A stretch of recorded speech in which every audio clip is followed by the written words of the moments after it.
Like, do we push him to the back or what? Because I don't want his hype to die down. Now you're telling us the next week that they're scum of the earth, and we need you to think. Everybody gets a moment. Everybody gets their little shine. Everybody.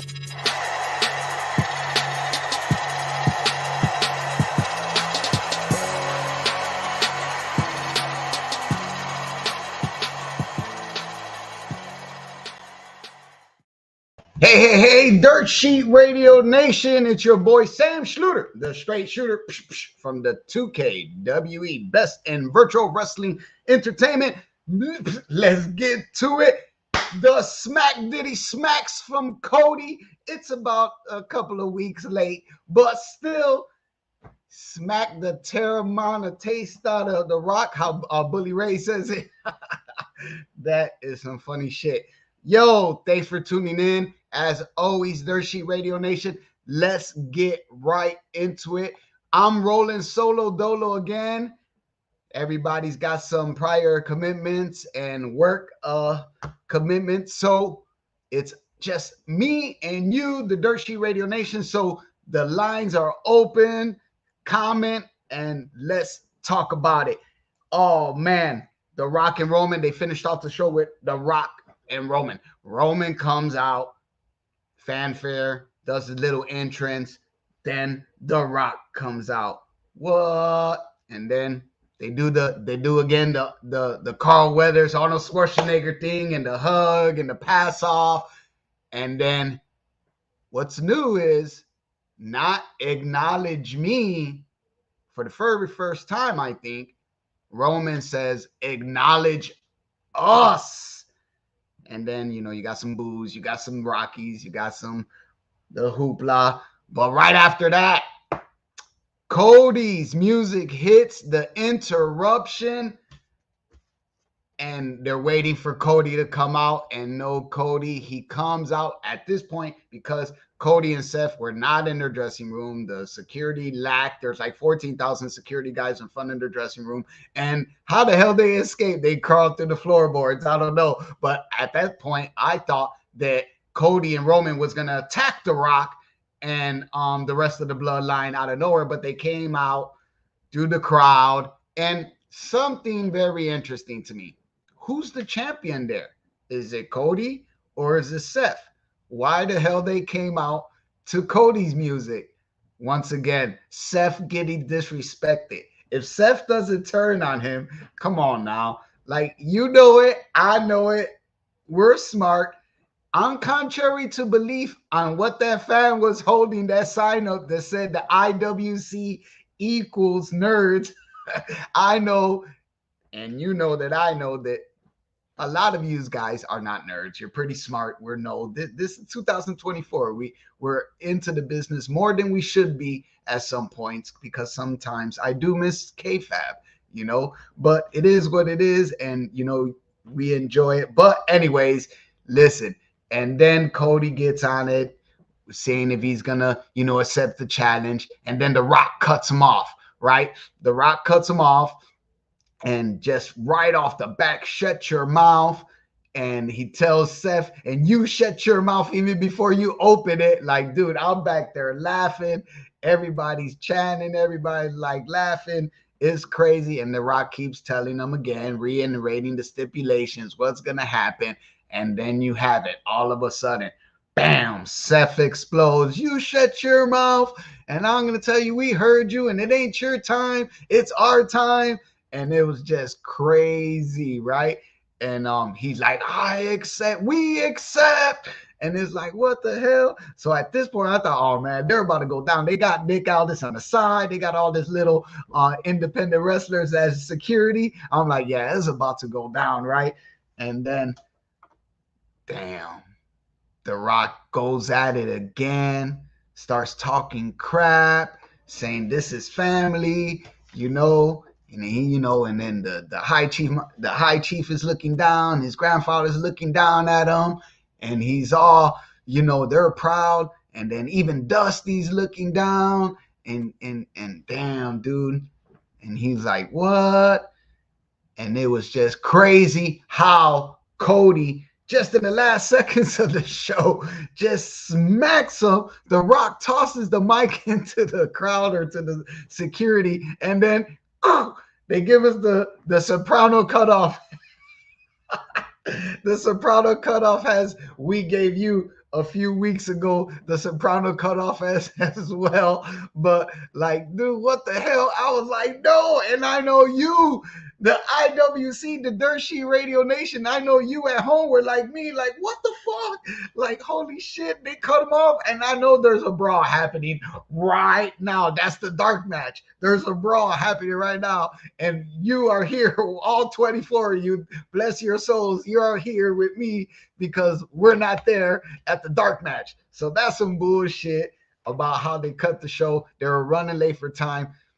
How about the crowd chanting diarrhea? Like, what the hell? Everybody broke character. You see, Seth started giggling.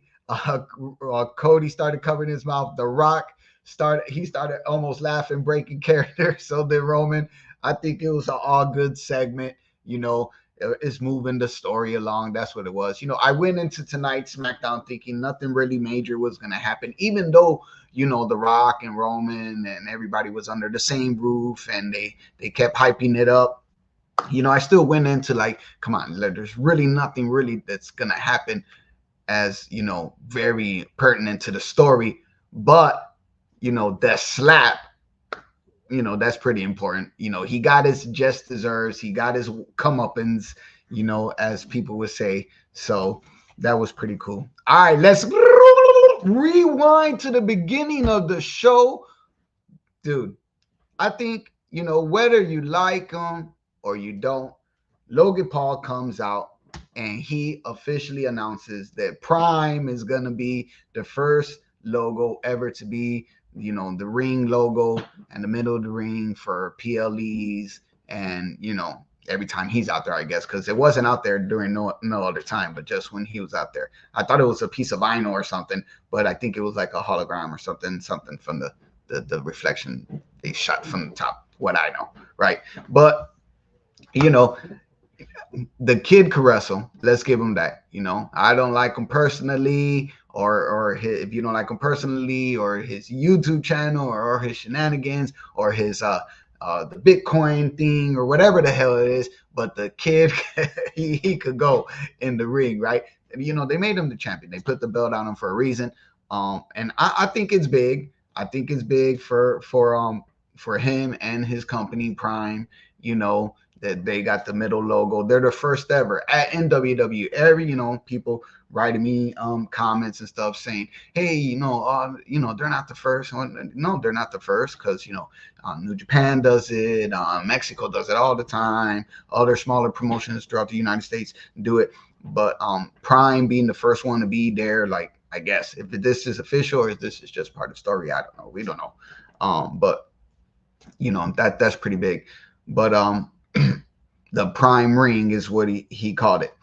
After that, we went to a commercial break. Then they came back with Randy Orton and Kevin Owens versus Austin Theory and Waller. The story continues. I think this is going to push us forward to probably Logan Paul versus Randy Orton for WrestleMania. I think that would be good. That'd be a good match. Tell me what you think in the comments, guys. You know, RKO and Kevin Owens team up in a tag match. One part of the match, Waller was mocking Randy, doing the pounding on the mat and stuff like that. At the end, Logan Paul comes in with the brass knuckles. Randy Orton catches him, tries to hit him with the brass knuckles, almost hits Kevin Owens, and then stopped mid-track. And then they did the little fist bump, right? And then Logan Paul went away. He didn't look too happy. He didn't look too happy at all, right? So that's why I said they're going to push towards Logan Paul versus Randy Orton. And man, that's a good match. Any way you slice it and dice it, because on the things that Logan Paul might, suffer from, and lack of experience, then Randy Orton is going to, help him carry the match, So I think there's going to be something good for Logan Paul and another, good matchup in his WrestleMania resume, because he's building one already, in the last few years. Time flies. They do a Bailey segment after that. The Bailey segment, excuse me a minute. This is what happens when you don't got to pause and no other people to talk with. But it's all good. But the Bailey segment, and she's like, oh, she built the from the ground up, and if she built it, she's gonna tear it down or whatnot, and started crying, whatever. And then they went from there to Naomi watching that here, and this was like, oh, like what? Question mark in my notes. Like, I mean, this didn't really go nowhere for me, at least, or did I miss something? Because Naomi's back there, then Bianca Belair comes back there, and she's like, oh, well, why are you watching this for? Like she deserves everything she got coming. Like, she deserves. So was this like a heel turn for Bianca? Like, she was siding with that, or more of a baby face for Naomi. I don't know, because I was confused. I put question marks in my notes. Like, that segment really didn't do nothing. It was just like, and I know they're trying to keep it more realistic with the backstage segments and more sporty like, right, under the new regime and TKO and UFC and all of that. And but like, I didn't know where it was going, and it was just sounded like just them two talking. But we're gonna have to wait and see what happens with that, because Naomi, she just walked away. It looked like Bianca forgot her lines or something, but she just walked away mumbling something, and then Naomi mumbled something, and it's like, man, what the hell was that all about? But we're gonna see what's going on. And then the second match of the evening, which in the last few weeks they're giving us a good balance. Sometimes we're crying like, hey, there's too much backstage segments, not enough wrestling. But they got into another match. Now, this has been going on, Karrion Kross and the Final Testament versus Street Profits and Bobby Lashley. And it's like, what? When is this going to end?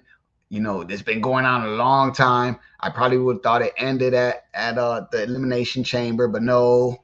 But, maybe they're going to carry it all over to WrestleMania, and I'm going to be there live. So I ain't going to be here on Friday talking to you about it the night before on Smackdown, the night before WrestleMania. But it's going to be awesome. But listen, AOP attacks Bobby Lashley just right when he's going to win. We've seen it coming. We knew. I was like, oh, he's coming out alone. Where's the rest of the lackeys? You know what I'm saying? Something's up, right? Something's got to give, right? So AOP attacks right when Bobby Lashley looks like Bobby Lashley's going to win. And then here comes the Street Profits. The Street Profits come to help Bobby Lashley. Then out of nowhere, you got everybody in the ring fighting. And then here comes Scarlett. Then comes B-Fab. B-Fab puts down Scarlett, chases her out of the ring, out of the arena. Then the Hurt Locker got put on Karrion Kross. Then AOP comes back. And then AOP just kept putting the beat down, the Fifth Ward beat down, like the Ghetto Boys used to say, putting the Fifth Ward beat down on Bobby Lashley and the rest of the crew. But man, like, the Street Profits and Bobby Lashley, they're gonna have to get their revenge at WrestleMania. It looks like, I don't know, how long, because this has been going on for quite some time now. And now they're trying to mix it up, doing a little singles match here and having them, like, they came out solo today. So we'll see what happens with that. We had a little Dragon Lee segment with Legado del Fantasma backstage. He had a Rey Mysterio shirt on, and they're like poking fun at him, and Manito, what you're gonna do? And oh, Rey Mysterio's your hero and stuff like that. They knock him down to the ground. We'll see you in the ring. So that sets up a one-on-one with Angel versus Dragon Lee later down the road. But before that, we had a match with Tiffany Stratton and Mi Chin. It's Tiffy time. Come on, it's Tiffy time. You like it?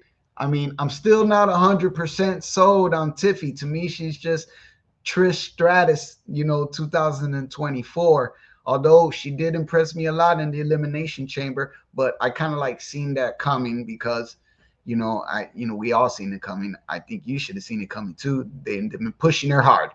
So I was like, well, let's see who she's going to wrestle today. And then, it's Mi Chin. And I'm like, oh, shucks, come on. Hey, I'm just straight shooting here. Sam Schluter, straight shooter. Psh, psh. I want Mi Chin to start winning. And if you feel like me and the IWC and DirtSheet Radio Nation, I'm pretty sure you want to see Mi Chin win some matches too.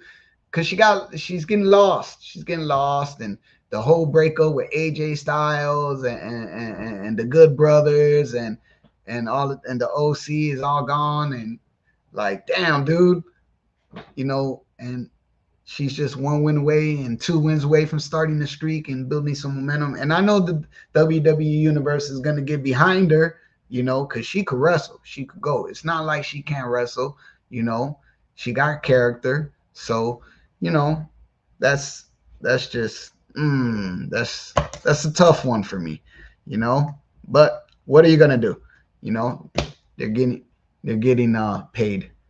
They're getting paid to entertain us. Aren't you not sports entertained? Yeah, I'm sports entertained, but sometimes I want my entertainers to win, right? Because I'm not 100% sold on Tiffy. Somebody here don't like Tiffy either. Ooh, nobody don't like Tiffy. I don't know. A lot of people like Tiffy. Maybe if she stopped saying Tiffy. Maybe if I stop saying that. All right. But man, what I did put a little star on, man, Mi Chin took a hard Alabama slammer or whatever that's called. Took a hard one, man. I was like, what? That kind of finished the match there. And it was like, ooh, damn. After that, we had an AJ Styles promo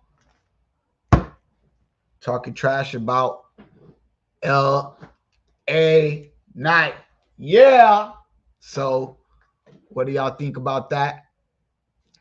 They're still building the rivalry up. Then we seen L.A. Knight looking at the promo later on, and he's like, oh, yeah, and he starts bashing the chair into the TV and then taking it out on the TV. And I like, oh, come on, that's not really too hardcore. I would have, you know what would have been good? If he would have seen that promo and if he would have been full-blown Shawn Michaels. You know what I'm saying? Bam! Like, kicking people, sweet chin music to everybody in sight. Getting Carl, bam, Carl from backstage. Getting Lisa from catering, bam, getting her too. If he just knocking everybody, I'm looking for AJ Styles. Where's he at? Everybody, Tozawa gets him. So poor Tozawa coming out of the bathroom or the locker room, like bam, getting it. And then he bumps into R-Truth, and then R-Truth be like, hey dog, what's going on? And he'd be like, oh no, Truth, I like you. So it's like a half-baked, F you, fuck you, oh no, you, I like you. I would have preferred that, because dude, what that 32-inch screen TV do to you? I know WWE got 1,000 of those backstage, but come on, man, that was crazy. It could have went better for me. And I'm just calling it as I see it, but that's how it went. All right, Angel and the rest of the Legado de Fantasma versus Dragon Lee. Dragon Lee fighting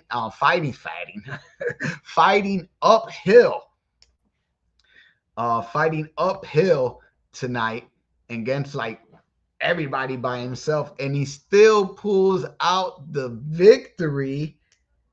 And it's like, what? And then they just commence to beating him down. and beating him down and standing over him.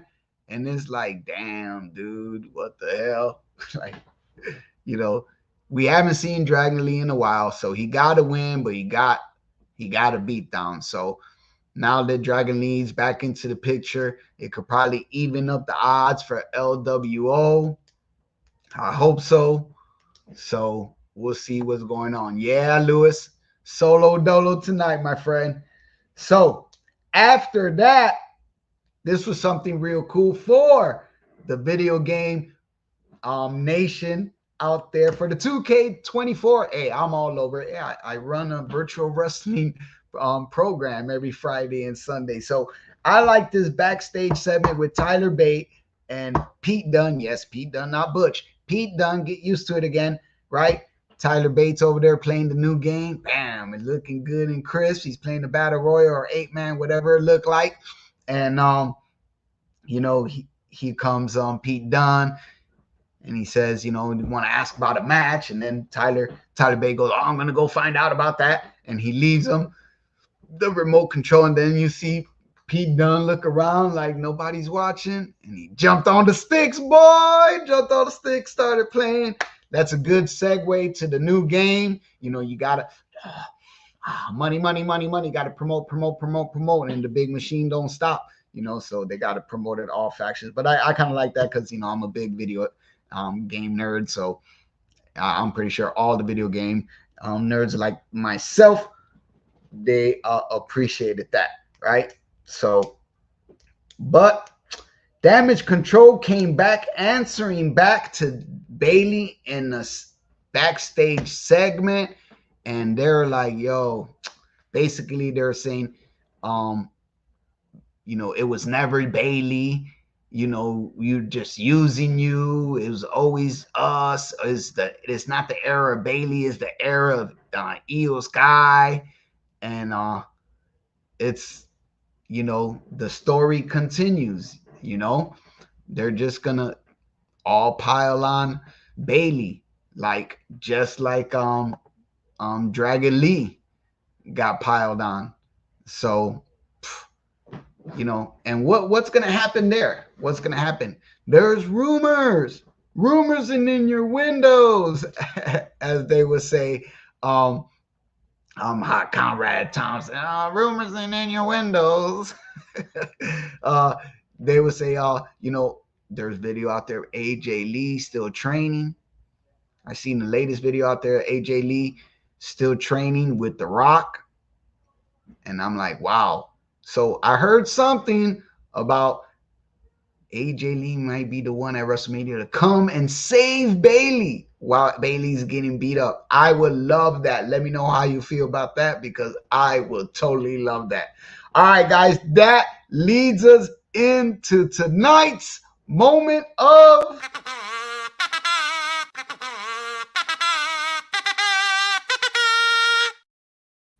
the jobber of the night.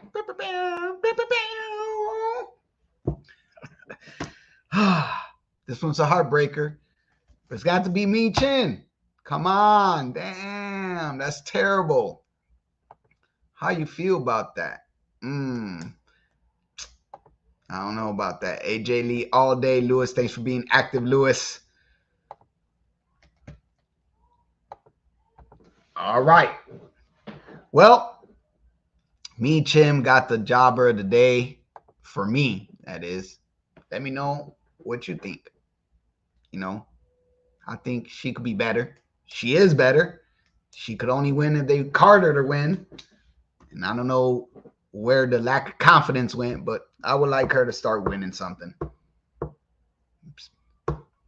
But tonight, she got the jobber today. All right. And our very last segment of tonight's show will be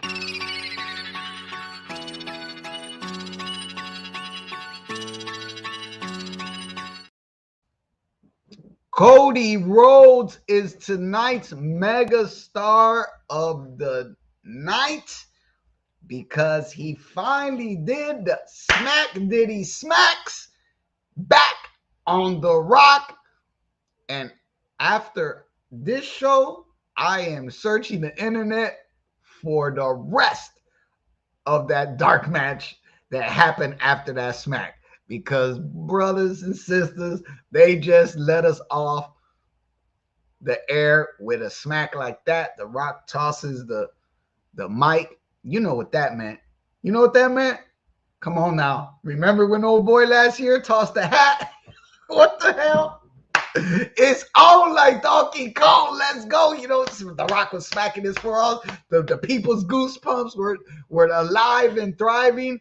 Dude, that was crazy ending. Oh, I'm proud of the Cody Crybabies. I'm proud of Cody too. He's a couple of weeks late, but I'm proud too. But it's all good. It's all good.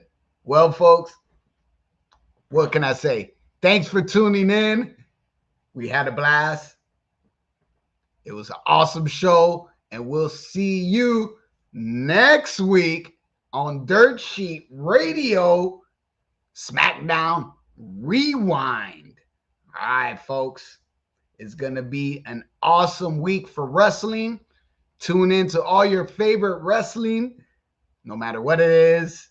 We'll see you next week. Sam Schluter, the Straight Shooter. If you want to catch me, you can always catch me Friday, 6 p.m. Eastern Standard Time for 2KWE for All Virtual Wrestling. And then again on Sunday evenings for 2KWE Main Roster. We are the best, number one for virtual wrestling promotions. All right. And this Sunday, it's our 2KWE 1200 shows. So you're not going to want to miss that. All right, guys. Thanks for tuning in and good night. Sam Schluter, Dirt Sheet Radio.